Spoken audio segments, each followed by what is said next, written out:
જાગૃત નાગરિકની એક લડતે ભ્રષ્ટ શાસકોને ઘર ભેગા કરી દીધા. વિકાસના નામે શાસકો કેવા ખેલ ખેલતા હોય છે તેનો એક જીવતો જાગતો કિસ્સો જૂનાગઢમાંથી સામે આવ્યો છે.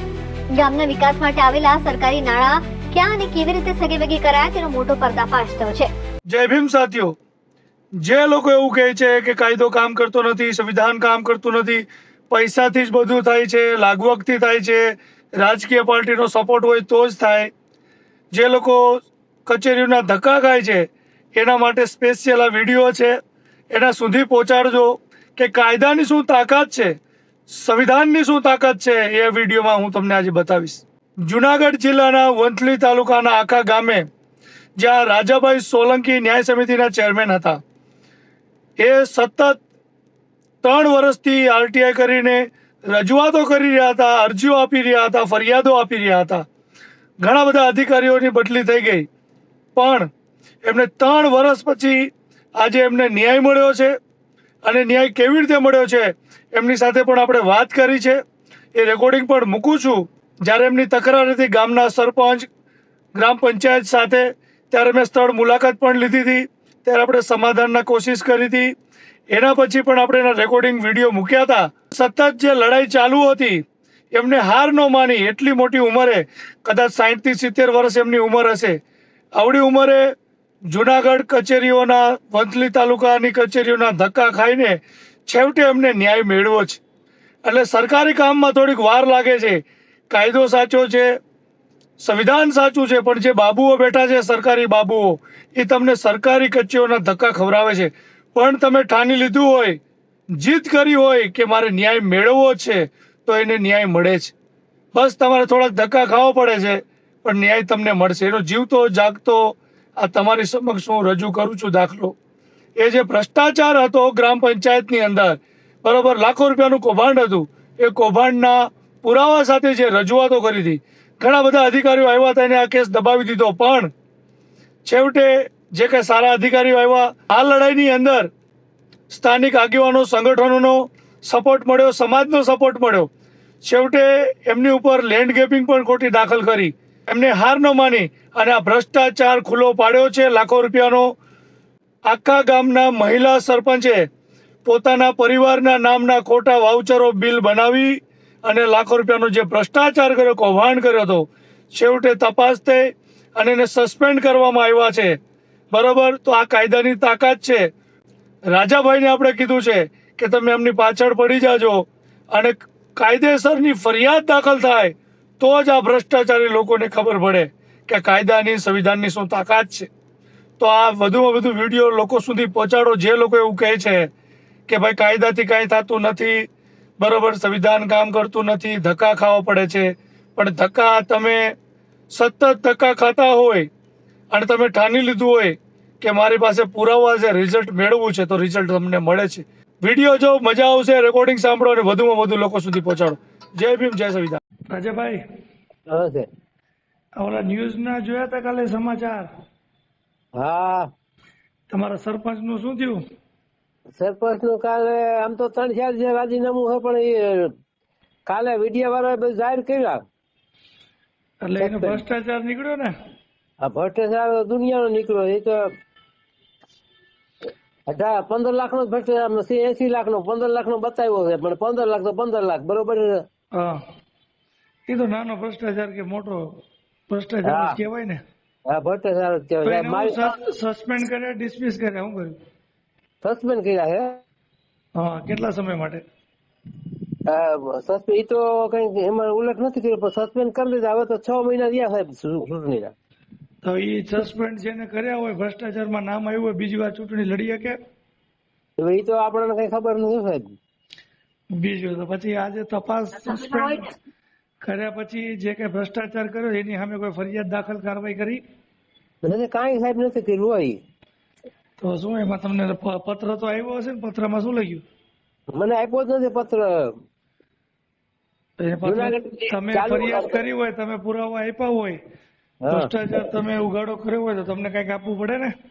એ તો મેં ટીડી સાહેબ એને ભ્રષ્ટાચાર સાબિત કર્યો છે, અને ટીડી સાહેબ ને મેં નકલ લેવા માંગ્યો, મને નહોતી આપી. લેખિતમાં આપો તો મેં લેખિતમાં આપ્યું, તોય નહોતી આપી. પછી ડીડીએ સાહેબ પાસે જુનાગઢ ગયો, ડીડીએ સાહેબે મને નકલ આપી. હા તો આવડા ટીડીઓ કેમ નકલ આપતો નથી? હવે ઈ કે અમારે પક્ષકાર તમે ક્યાં છો મને એમ કીધું. તો કોણ છે પક્ષકાર? તો અમે જ તમને લખી આપ્યું ને, તમને શું ખબર હતી એની? 3 વર્ષ થયા તો હું આની માં સાહેબ હેરાન છું અને 3 વર્ષ મને આ ન્યાય આપ્યો. હા તો હવે આમાં ભ્રષ્ટાચાર શું હતો તમારા ગામમાં? હવે ભ્રષ્ટાચાર તો ખોટા બિલ એના છોકરાના નામના બિલ કર્યા, એના ભત્રીજાના નામના બિલ કર્યા અને લાખો રૂપિયાનો ભ્રષ્ટાચાર બિલમાં કર્યો અને ઉમે કામમાં કર્યો છે. બરોબર સાહેબ, કામમાં ભ્રષ્ટાચાર કર્યો? આ તો બિલ જે અધિકારીઓ ટીડીઓ સાહેબ ડીડીઓ સાહેબે સાબિત કર્યું કે 15 લાખનો ભ્રષ્ટાચાર બિલમાં ખોટા વાવસર બનાવી આ ઈ લોકો ભ્રષ્ટાચાર સાબિત કર્યો છે. મેં તો એને રજૂઆત જ કરેલ છે. બરોબર છે. એમને 3 વર્ષથી તમે લડતા હતા તેને 3 વર્ષ પછી કર્યો તેને ત્યારે તપાસમાં એને આવ્યું નહીં કે તપાસ લાંબી હાલી? લાંબી હાલી સાહેબ. ટીડીઓ સાહેબે ટીડીયાને રજૂઆત કરીને ટીડીયાને કેટલું 20 નકલું મોકલ્યું ટીડીયાને. પછી ટીડીયા સાહેબ ને પાછું ડીડીયા સાહેબ ને 20 નકલું મોકલ્યું. આમાં અવાર સમજ્યા? એ અધિકારી કે ગ્રામ પંચાયત વિરુદ્ધનો કોઈ ભ્રષ્ટાચાર કોઈ એવું હોય લીગલી? 2-3 વર્ષ લગાડે તપાસમાં. આમાં સાહેબ નવા ડીડીયા સાહેબ આવ્યા નવા ડીડીયા સાહેબ આવ્યા ને, હા એની એ બહુ સારા છે. બાકી જૂના ઓલા પટેલ સાહેબ ડીડીઓ હતા એ તો સરપંચ નો લાગવગ થી હાલતું હતું. એને આજે ડીડીઓ ઓલા છે હરિયાણા વાળા ક્યાંક ના હતા ઈ જ ને? આ નવા ડીડીઓ સાહેબ આવ્યા સાહેબ. ક્યાંથી આવ્યા? હમણાં તો હમણાં થઈ ગયા ચૂંટણી પછી આવ્યા ને. ચૂંટણી પછી આવ્યા તો નવા આવ્યા? જિલ્લા પંચાયત ચૂંટણી પછી. બરોબર, સારું કેવાય. તો પછી હવે ત્યાં ગામમાં કોણ છે સંચાલક? ત્રણ તો ઉપ સરપંચ નો સાર આવે ને. ઉપ સરપંચ? હા બરાબર. પણ એની પાછળ તમે પડી જાજો કે આમાં ફરિયાદ ડીડીઓ સાહેબ ને મળીને કેજો સાહેબ આમાં ફરિયાદ તો દાખલ કરો, તપાસમાં શું ખુલ્યું છે એને કે ઈ તો જાહેર કરો. ઈ તો મેં લેખિતમાં દીધું કે ભાઈ આને ફરિયાદ કરો. કલેક્ટર સાહેબ ને દીધું લેખિતમાં કે આને ફરિયાદ કરો તમે. પૈસા ખાઈ ગયો, પૈસા તો ઉઘરાણી કરવી જોઈએ ને એને. રિકવરી માંગી, રિકવરી કઈ નથી, આ ખાલી સસ્પેન્ડ કર્યો. રિકવરી એમને કોઈ વ્યક્તિ ભ્રષ્ટાચાર કરે છે તો ભ્રષ્ટાચારનો ગુનો દાખલ થવો જોઈએ એની ઉપર. હા, ભ્રષ્ટાચારનો ગુનોની એક તમે પછી ફરિયાદ આપો કે આનો ભ્રષ્ટાચાર સાબિત થયો અને સસ્પેન્ડ કર્યો છે તો પછી આની સામે ગુનો દાખલ કરો, કાયદેસરની કાર્યવાહી કરો. ના ના સાહેબ, ઈ તો હું મારે કરવાનું જ છે. હા, એની પાછળ પડી જાજો એટલે તો જ ઈ છે ને કરશે. એકાદા ઉપર ફરિયાદ દાખલ થાય ને એટલે બીજા 50 ગામમાં ખબર પડે કે આ ધંધો કરાય નહીં. તમને ખોટા હેરાન કરીને તમારી પર લેન્ડ ગેબિંગ ના બધું એ લોકો કર્યું. એ લેન્ડ ગેબિંગ ખોટો છે. હા, એમાં શું થયું? લેન્ડ ગેબિંગમાં એ તારીખ વાળા એમાં મારી પાસે બધા પુરાવા ના પાડ્યો કે લેન્ડ ગેબિંગ ના થાય. 5 અધિકારીઓ ના પાડ્યો 2 વાર કે આમાં લેન્ડ ગેબિંગ થાય નહીં. હા, ત્રીજી વખત એની મુદ્દો અને ત્રીજી વાર રાજકારણ મુદ્દેથી પ્રાંત અધિકારી કે લેન્ડ ગેબિંગ સાબિત થાય છે. બરોબર છે. પંચાયત તો ઠરાવ વગર પંચાયત ખોટી સરપંચે ખોટી નકલું શેર બહાર પાડ્યું. ગામના પંચાયત નો ઠરાવ વગર ગામ સભા હતી એને બદલે ગામ પંચાયત નો ઠરાવ કરી નાખ્યો એની સરપંચે. નીતિન સાંગવા સાહેબ ડીડીઓ સાહેબ એ બહુ કડક હતા. એની કે ભાઈ આ મેં રજૂઆત કરી સાહેબ આ નકલું ખોટ્યું છે એકમ. પછી સરપંચ મંત્રીને કીધું ભાઈ આની તમે પંચાયતની બેઠકની નકલ લાવો કે પેશકદમી દૂર કરવાનો ઠરાવ મૂક્યો હોય પંચાયતમાં તો એ મુદ્દો પેન્ટિંગ રાખ્યો અને પાછો નવો ડીડીઓ સાહેબ આવ્યા તો નવા પાછો પેન્ટિંગ એ પાછો ઉપાડી લીધો અને મને સસ્પેન્ડ કર્યો. સભ્યમાં સસ્પેન્ડ કર્યો, લિમ્પિંગ કરી, 2 વસ્તુ મારી માથે કરી. બરાબર. સભ્યપદમાં સસ્પેન્ડ કરી નાખ્યો મને. પછી સરપંચ કેવાથી જ કર્યું ને? હા, સરપંચ. એ પછી હું કમિશનરમાં અપીલમાં ગયો. બરોબર છે. અપીલ પૂરી થઈ ગયા 5-6 મહિના. અપીલ પૂરી થઈ ગઈ તો જજમેન્ટ આપતા નથી કમિશનર સાહેબ. મને જજમેન્ટ આપી દો જે તમારો નિર્ણય સાહેબ લેવો હોય. મને કેસ પૂરો થઈ ગયો, હવે જજમેન્ટ આપો. જજમેન્ટ તો આપવું જ પડે ને. જજમેન્ટ નથી આપ્યો. હવે પાછો ધક્કો ખાવો જો સાહેબ. આ બધા સરકારી કામમાં શું છે, ધક્કા ખાવા પડે. એની પાછળ પડી જાવ તો જ તમને ન્યાય મળે, ને તો ન્યાય ન મળે. હા, એ સાચી વાત છે. કઈ વાંધો નહીં, ધક્કો ખાઈ આવો, બીજી જ્યાં જરૂર પડે ત્યાં કેજો. અને કઈ વિડીયો ને એવું કઈ પડ્યું હોય તો મને મોકલજો, આમાં બધું ચડાવી દો તો લોકોને ખબર પડે તમે આવો સંઘર્ષ કર્યો છે, લડ્યા છો તો તમને અહીંયા સુધી પહોંચ્યા, જીત મળી છે. જે કૌભાંડી હતા એના એ અમારો સમાજનો બહુ મોટો ફાળો સાહેબ છે. સમાજ બધો મને સમાજનો પૂરો ટેકો હતો. બરોબર છે? તાલુકાના અને બધા જિલ્લાના બધાનો હા. સમાજનો ટેકો સારો હતો. આ બધો જિલ્લાનો તાલુકાનો બધો ટેકો સારો હતો અને ચેતણા થઈ ગયો. બરોબર. સરસ સરસ, ચાલુ રાખો, લડાઈ ચાલુ રાખો. જી સાહેબ, જી. જય ભીમ. જાગૃત નાગરિકની એક લડતે ભ્રષ્ટ શાસકોને ઘર ભેગા કરી દીધા.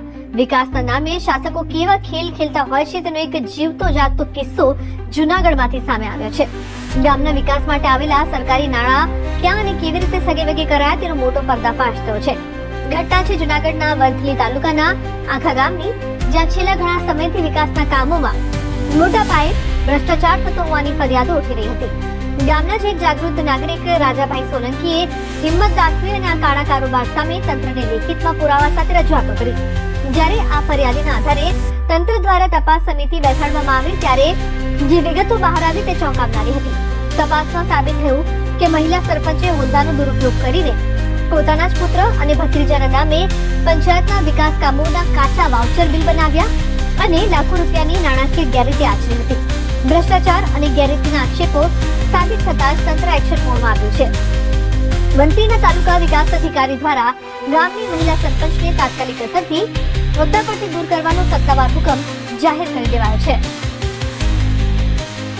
ફરિયાદ હૈદરમાં ભ્રષ્ટાચારની ફરિયાદ હતી. આ 3 વર્ષથી ભ્રષ્ટાચાર કરે છે સરપંચ અને ગામમાં ગૌચર બિનકાયદે સૂચના બિલ પાઈ સરપંચ ત્યારે પંચાયતનો ખરાબ વગર ગૌચર છૂટું કર્યું. બરોબર છે. છૂટું કર્યા પછી પંચાયત ખોદાવી નાખ્યું. ગૌચર આખું ગૌચર ખોદાવી નાખ્યું. બરોબર છે. અને સરપંચ ભ્રષ્ટાચાર માથાભારે માણસો છે, એની પાસે ગેમ છે મોટી, હથિયાર પણ લઈને રખડે છે સાહેબ. મારી જાનનો જોખમ છે. બિલ નો ચૂકવણું કરેલ છે એ બાબત ધ્યાનમાં આવતા ગુજરાત પંચાયત અધિનિયમ 1993 ની કલમ 30(6) હેઠળ સરપંચ તરીકે એમના કુટુંબી કે સગા સંબંધીને આવા આર્થિક લાભો આપવાની જોગવાઈ નથી. એ કારણોસર તેમની સામે પદભ્રષ્ટ કરવાની કાર્યવાહી કરવામાં આવેલ છે.